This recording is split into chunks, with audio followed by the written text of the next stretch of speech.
I fail to understand people who disagree that the MK party is President Jacob Zuma's family legacy. And that is not even an insult. Many people think that's an insult. We are insulting the MK party. That is far from being an insult. That is just a fact. MK party, when it's all said and done, this thing, the legacy goes to President Jacob Zuma. Now, corner, you guys, as the MK party people, pride yourself in this ideology and doctrine of subscribing to Zumaism. So his name is already in the document of the MK party. Everywhere in the constitution it says that only President Jacob Zuma is allowed to go against 1, 2, 3. Only President Jacob Zuma is allowed to change 1, 2, 3. So it's his doctrine, it's his idea. First and foremost, it's not yours. I don't know Sibongo Sakho, it's who. You are Mashaba, you are Matebula, you are what, Mlazi, you are Shabangu. We get it, but you're not Zuma. It's not your thing. You might be in the MK party leadership, you might be a member, but this legacy, when President Jacob Zuma, and hear me when I say this, God forbid President Jacob Zuma must live long. Please, he must live long. God forbid anything negative must happen to him and then he loses his life. God forbid that. I will never stand by people losing their lives in jail, even if it's old people. But we know with old age, anything can happen. So if it happens, President Jacob Zuma leaves us sooner than before, or sooner than maybe until 2029 elections, this legacy is going to his kids. His kids are gonna carry the bison, are gonna carry this thing. That's why his kid, the daughter of President Jacob Zuma, is already in the MK party, playing a huge role. She's been there from the start, she's been there in the process, and she remains there. It's because he trusts his children more than he trusts these other political parties, other politicians. Politicians are in it for themselves, are in it for their own vested interest. But his kids knows why he's doing this from the deep of his heart. His kids will understand this because this is their father's legacy and they will protect it with all they got.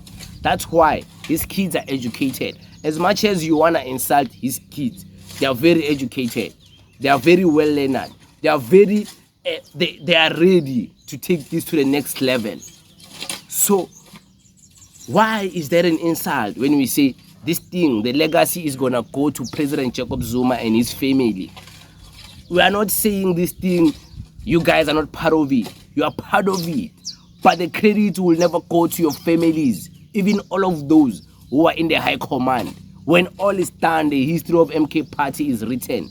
The biggest credit family, the biggest family that's going to get the credit is the family of Zuma. The Zuma family is the one going down in the history books. And when we say this is President Jacob Zuma's legacy, we are saying that President Jacob Zuma, as a revolutionary, as a politician in South Africa, as someone who has contributed a lot to fighting for the liberation of black people, MK party will make more sense for the history books to write about him than his contribution in the ANC. In the ANC, they wouldn't even show the real contribution of President Jacob Zuma, because you can even see by now, when he's still alive, the factionalists happening in the ANC, all the fight happening in the ANC. They don't even credit President Jacob Zuma as the former president of the ANC anymore. They've thrown him to the wolves. They don't care about him anymore. But with MK party, it's going down as that old Madala who tried to create black unity amongst the people of South Africa, amongst the political parties in South Africa. That one is a given. He's gonna get that one. He's gonna get it. And then the history books will say President Jacob Zuma was for the unification of South African political parties, was for the unification of black people. Whether in today's time, in the present moment, is happening or not. In the history books, that's going to be written as the intention President Jacob Zuma was trying to come up with. President Jacob Zuma is going down as a legend, whether you like it or not. Me, I'm an EFF person. I vote for the EFF. I disagree with the MK party there and there, but I will never disagree with that. President Jacob Zuma is going down as one of the greatest. One of the greatest to ever do it is going down like that. You can disagree all you want. President Jacob Zuma is going down as a G, as a legend. As a legend, he will be celebrated for years to come. Worst part is that he even has a political party. So his political party will resemble him. Every time they think about him, they think about his political party. If the people of KwaZulu want to continue his legacy, they will just vote for the MK party and say, yeah, we are in support of this old man who is sleeping here, carrying his legacy to the next generation. But this is a Zuma's legacy. Unless you want to have your own legacy, when open your own party, be the founder, be the president, be the one who this thing is built upon. You are the person bringing everyone together, like President Jacob Zuma. Then the legacy will go to your family. That's what we mean when we say MK party is President Jacob Zuma's legacy. We're not saying we're not involved. We're just saying that all the credit will go to his family when all is said and done. That's all we are saying. How do you disagree with that?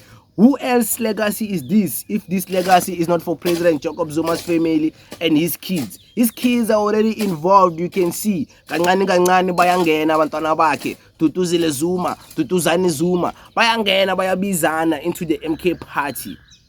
It's only a matter of time until Tutuzane announces that he's part of something, some leadership within the party, or is part of something that is within the party, is contributing.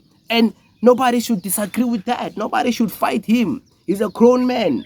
He's been in politics before. Yeah, you can say Gupta this, Gupta that, but this is a different story. This is MK party. So it's his father's thing. Nakona, how do you want to enter a family business and then you want to destabilize a father's relationship with their children, with their daughter, with their son? You will never win. You will never win a war against a family business. You will never win a war if you want to divide the family, unless that is a weak family. But in this case, the family of President Jacob Zuma and his kids, Tutuzane and Tutuzile, this is not a weak family. These people are very strong, by the way. Remember, everyone is trying to come after them. It's trying to divide them. Even people from within this party are trying to create divisions with President Jacob Zuma and his own daughter, Tutuzile, because they think she's not fit.